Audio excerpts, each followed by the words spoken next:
Hello everybody, a very warm welcome to you all. My name is Mo and I'm the Bearded Gamer. Welcome back to my channel. Now today on the channel, I'm going to be bringing you guys a Pokemon video. Now if you've read the about section on my channel, you know that I'm going to be making videos on Yu-Gi-Oh! TCG and Pokemon anime. Two things that made my childhood absolutely fun, enjoyable and great. Now today it's going to be a Pokemon video, and what am I going to be doing? Well, I am going to be ranking the best Pokemon anime series from worst to best. Now, we've had 8 different series spanning across like 24 seasons, and I've watched all the episodes. I watched all the series right from when I was a child, back in 1997 or 98, whenever it was in the UK that the first Pokemon episode was released, up until now with Pokemon Journeys. And I'm literally just going to be giving my opinions. That's what it is. My opinions on what I feel is worst, best, and obviously all the ones in the middle as well. Now, the categories that I'm going to be kind of making references to the characters in the series, the Pokemon in the series, Ash's rivals in the series, the villains, as well as just the general overall stories. Now, I'm not going to be listing them like one by one, but just having a discussion and basically making reference to them. Now, without further ado, let's get straight into the list. Now, coming in eighth place, in my opinion, the worst series has to be Pokemon Sun and Moon, which had the Pokemon Sun and Moon series, Sun and Moon Ultra Adventures, and Pokemon Sun and Moon Ultra Legends. Now, I don't want to say I hated it, but I really didn't enjoy this whatsoever. To me, it just felt anti Pokemon because the 6 series in a row we've seen Ash travel with two, maybe three of his friends across the region, battling different gym leaders, collecting badges, and fighting in the Pokemon League. Here, he's not really traveling because he's in a Pokemon school.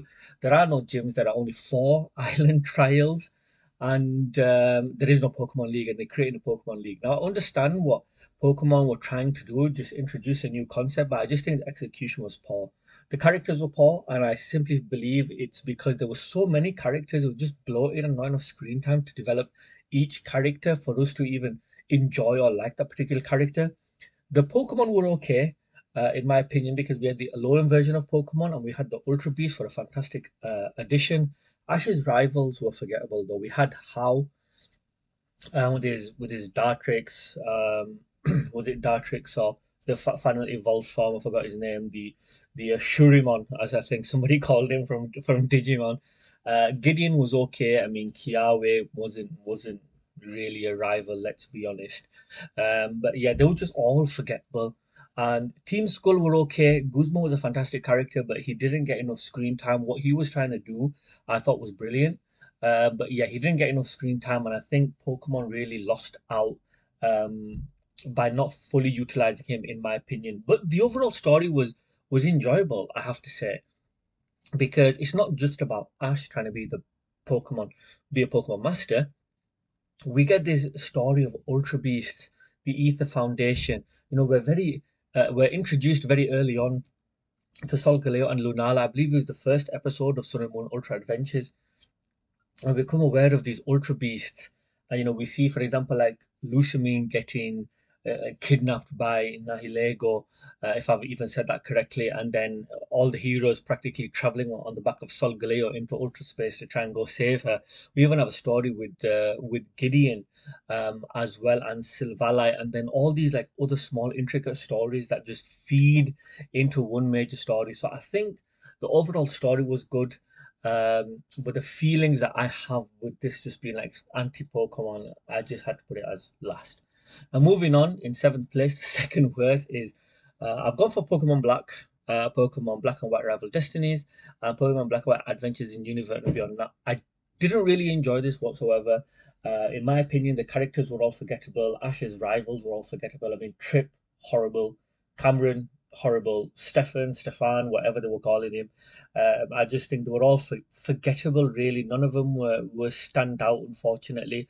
I think there's about 100 odd Pokemon that were introduced in Pokemon Black and White. Some of them were cool, but I just think a lot of them were like, for example, again, forgettable, really. Hydreigon's a fantastic pseudo legendary Pokemon. Um, and I also think like the Weather Trio were amazing, but ultimately I think it were poor. Team Plasma. Now, the problem with Team Plasma was that they were introduced very late in the series. They were introduced in Black and White Adventures in Univers and Beyond. They were actually introduced after the Pokemon League had already finished, and I thought that were rubbish. But I understand, for example, they brought back Team Rocket with a bit of a vengeance, really, because let's not forget they weren't blasting off away; they were blasting off on jetpacks, and Giovanni kind of came back and he tried to capture the weather trio, Thunderous, Landorus, and Tornadus. But again, just between that story arc finishing and the Team Plasma story arc starting, I just think there was just a huge gap that they could have filled with a bit more villainy. And they could have made, they could have exposed Team Plasma to obviously more screen time, maybe Getsis, because he was a good character, and N was a good character as well, but they didn't. And I think that the overall storyline with Team Plasma trying to liberate Pokemon, I just think it was overall rushed and not executed properly, simply because they just didn't introduce them early on in the series. And for me, Pokemon Black, there were just so many mistakes that yeah, it's the second worst. I don't think there's any more really to say on that. No. Right, moving on. In sixth place, we've got Pokemon 8 series. So we've got Pokemon Journeys, Pokemon Master Journeys, and we've also got Pokemon Ultimate Journeys. Now, here in the UK, we've only had like, I think, up to 36 or maybe 38 episodes of Pokemon Master Journeys released. Um, but I've watched all the episodes. Honestly, it is enjoyable and it is fun to watch. But again, it just feels anti-Pokemon. I mean, I really wanted to see Ash traveling the Galar region, battling against gym leaders, but instead we've got Ash, traveling with Go to regions that he's already visited, battling against people he's already battled against, meeting people that he's already met. And for me, it's like Pokemon has taken the essence away of introducing characters who can be recurring characters and who can be solid characters, because so many episodes have been spent, like for example, they saw Coroner, the gym leader from Kalos region with the Lucario. They went to go see Iris, and they went back to the Sinnoh region. Yeah, just for me, it's I don't want to do too much research into the theories behind what they're trying to achieve, but for me, it's just not working. Ash and Go are the only decent characters, and they're practically carrying the entire series on their back because we haven't got any other recurring characters. Like Chloe's okay, but she's not amazing. But other than that, I mean, we've not seen any villains. We've not even seen we've not even like come across Ash's proper rivals. I mean, there was that Rento guy. I think with the Gallade, we saw him and that was it. We saw one of the guys with, I think it was Conkelda. But again, just for me, yeah, poor execution. But we'll see how it goes. We'll see how it finishes because it might improve. But who knows? Moving on. In fifth place, I've gone for the Kalos region, Pokemon 6th series with the series XY, Kalos Quest, and we've also got Pokemon XYZ. Now, I thoroughly enjoyed watching this because I think they had fantastic characters. Clement is a really good character, and his story arc was really nice to see. Serena, again, strong character. The whole when she like cuts her hair and she becomes a Pokemon performer trying to compete Pokemon showcases, I thought was absolutely brilliant. Professor Sycamore was brilliant. Coroner as a gym leader, I thought her little story arc with Lucario was absolutely amazing. Let's not forget Mega Blaziken, Mega Blaziken. And then we've got Stephen Stone in as well. Diantha were a very, very good champion. And just overall, I think there were just a lot of fantastic characters. I think the one thing that let them down was the Pokemon because there was only like I think 72 Pokemon released for the 6th series. And Noivern is one of my favorite Pokemon from the Kalos region. Gloomy is probably the worst pseudo legendary Pokemon I've ever seen. But I think a great addition was obviously having fairy type Pokemon introduced. I thought that was really good. Um, Overall, though, I really love the fact that they were revisiting like Pokemon from the Hoenn region, which coincided really well with Omega Ruby and Alpha Sapphire being released alongside Pokemon X, Y. Now, I think the villains, I thought Team Flare were good, but again, they were introduced in the first episode of XYZ. I think they were introduced in the episode from A to Z, which is the first episode of the final season. And I just think Pokemon, they missed a trick here because they should have, in my opinion, introduced them very early on, introduced their villainy to the viewers very early on, and we could have seen them grow as an organization, see how their plots grow as an organization, their schemes, their plans. But unfortunately, it was all rushed in the in the in the final season.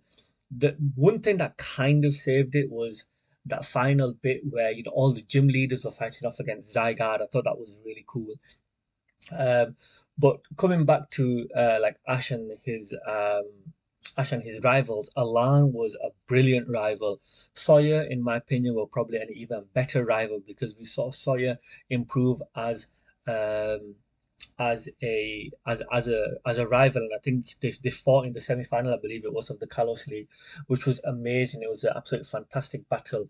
So for that reason, I think it was good. I think the Pokemon League was generally good because we saw guys like Tieno and stuff, competing, which was nice. Some to see some recurring faces. But the overall story, again, I just feel was rushed, similar to Univer, simply because they introduced the villains far too late. And Team Flair's idea is to build like a better, more beautiful world. I think it was that they were saying. But yeah, just rushing it in the final season when Ash is going for his final gym badges and then fighting in the league as well, and then having a Lan story. I just think the pacing could have been better. But that's just my opinion. Moving on, in fourth place, I've gone for the third series, which is Pokemon Advance, Advanced Challenge, Advanced Battle, and Battle Frontier. Now, this had so many things going for it. There's about 130, I think, Pokemon released in the third series of Pokemon, and honestly, there were so many amazing Pokemon that were released. Let's not forget we got two pseudo legendary Pokemon in Salamence and Metagross, who are two fantastically cool Pokemon, in my opinion. We got Deoxys, we got Rayquaza. Rayquaza, one of the most loved, universally loved Pokemon that we have. And yeah, there just were so many things that were going for the third series of Pokemon. Let's not forget, we had Brock, who's an absolute fantastic character. We also had May, who's a fantastic character, and seeing her story arc develop, while she competes in Pokemon contests, I thought was absolutely amazing. Drew was a good rival for her. We had Max, who again was an absolutely fantastic character. And you see every episode these guys traveling together. They have their own personalities, their own quirks, and I thought it was really cool. We also got some, fantastic, amazing recurring characters as well. I think the one thing that let it down was Ash didn't have like memorable rivals really. I think he got knocked out in the Evergrande Conference. Um, by Tyson with his Meowth that wears a cowboy hat. But other than that, I don't think he had many rivals. But honestly, one of the best things about this, well, two things really. The first one is that we got three villains teams, organizations. We got Team Aqua, Team Magma, and we also got Team Rocket as well. And I just think we were treated because these guys had two different ideologies. Let's put Team Rocket aside, but Team Aqua, Team Magma, they had two different ideologies, and honestly, them just clashing together, using like Groudon and Kyogre. I think that episode gaining Groudon was one of the best episodes of Pokemon that I have ever seen. I thought that was an absolutely brilliant episode, and just seeing them clash, it was just amazing, very good. And I think another thing, one of the other things, uh, was how we had the Battle Frontier because Ash obviously lost the Evergrande Conference. And then we had the Battle Frontier, and through the Battle Frontier, we were introduced to the Reggie trio: Regice, Registeel, Reggie Rock, and I thought that was amazing to see. And we got to see a match where Ash used his Charizard against Articuno as well, and we got to see a woman who actually liked Brock as well, which I thought was cool. But honestly, having the Battle Frontier and two rival villain organization was brilliant, and I think the overall storyline was amazing to see that Team Aqua and Team Magma pushing their own agendas again very early on. They didn't wait until the Battle Frontier the last season to showcase this, which I thought was really cool. Now, obviously, this is where it gets important because we're in the top three. In third place, we have got the second series of Pokemon with Pokemon Johto Journeys, Johto League Champions, and Master Quest.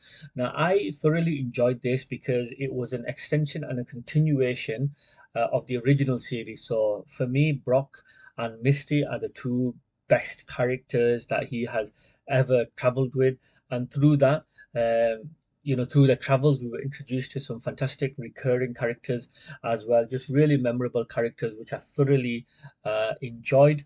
The gym leaders were really cool. Morty was a really cool character.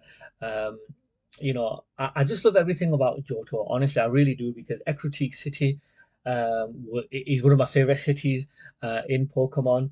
And that episode from Ho-Oh the Bell Tolls, I think, was a fantastic episode. One of the downsides to it, obviously, was that because it was an extension and a continuation, we just had Team Rocket.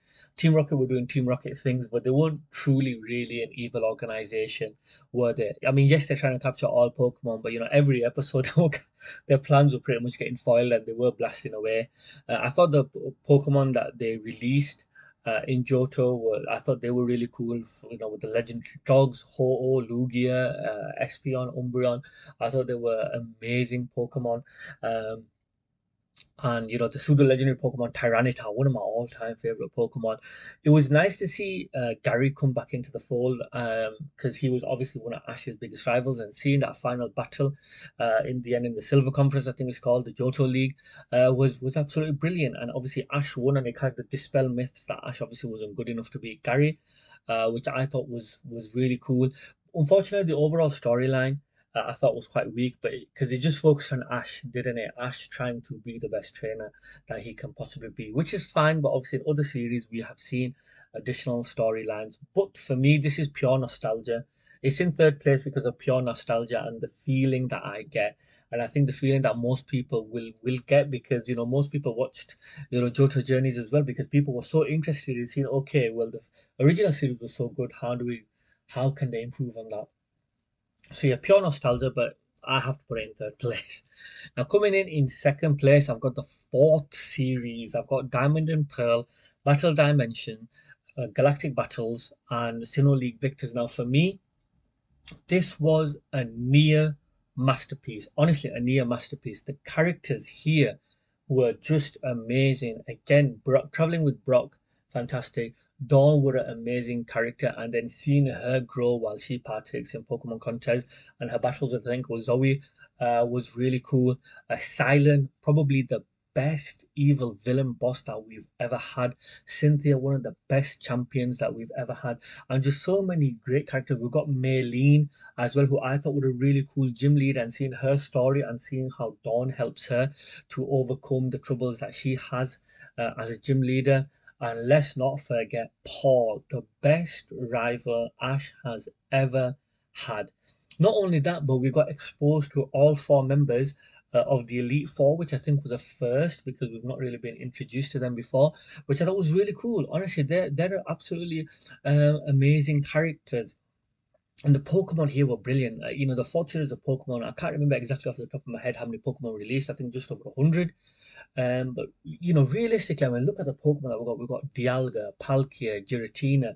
We got the Lake Trio with Uxie, Azelf, and Mesprit. Then we also got Darkrai. We also got Cresselia as well. Just so many cool Pokemon. Garchomp, one of the best pseudo legendary Pokemon. And I thought all the starters were brilliant. Infernape is actually one of my all-time favorite Pokemon. So honestly, I just thought it had so many things going for it. And the villain organization, my God, Team Galactic, the best villain organization that Pokemon have ever released. Unlike Kalos, unlike Unova, they were introduced very early on. We saw the villainy very early on. But let's not forget those Pokemon Hunter Jane as well, who was capturing Pokemon, stealing them, and then selling them off to the highest bidder. So honestly, this series had everything going for it. In my opinion, the overall story as well, that Team Galactic are trying to recreate the universe in their own image, with the Red Chain and the Lake Trio and Dialga, summoning Dialga and Palkia, I thought was just a near masterpiece. But there's one series, in my opinion, that trumps all the other seven. And if you haven't guessed it, obviously you have. It's the first, the original Pokemon Indigo League and Pokemon Adventures on the Orange Islands. Now, for me, this was a masterpiece. From this series, we have seen Pokemon literally evolve. Video games, trading card game, the trading card evolving into a world phenomenon where there's nationals all across the world where people go play the trading card game. You've seen Pokemon video game championships where people literally are competing, to try and outdo one another in these, tournaments. And we've seen everything from, seeing like theme parks to a plane that's colored in yellow with Pikachu face on. Honestly, we've just had everything, and I just think this was a masterpiece. In my opinion, again, this is just my opinion, but this was the masterpiece that laid the foundation for this Pokemon world to grow and reach practically all corners of the globe and reach so many people across the globe. And for me, for that reason and the nostalgia, it is the best anime Pokemon anime series of all time. Pokemon can release as many other series as they want. We've got Scarlet and Violet coming out, so we don't know what series we're going to get with that. But honestly, nothing will be as good as this. Now, if you ask any, 26 to 30 plus year old, growing up, if you watch cartoons, what were one of your favorite cartoons? Pokemon will be in the top five for most of them because Pokemon is just universally loved. And let's not forget, in 2016, we got Pokemon Go, which took over the world. I mean, everywhere you look, people just holding their phones trying to catch Pokemon. Even people that weren't or had an interest in Pokemon anymore. That nostalgia just absolutely gripped them.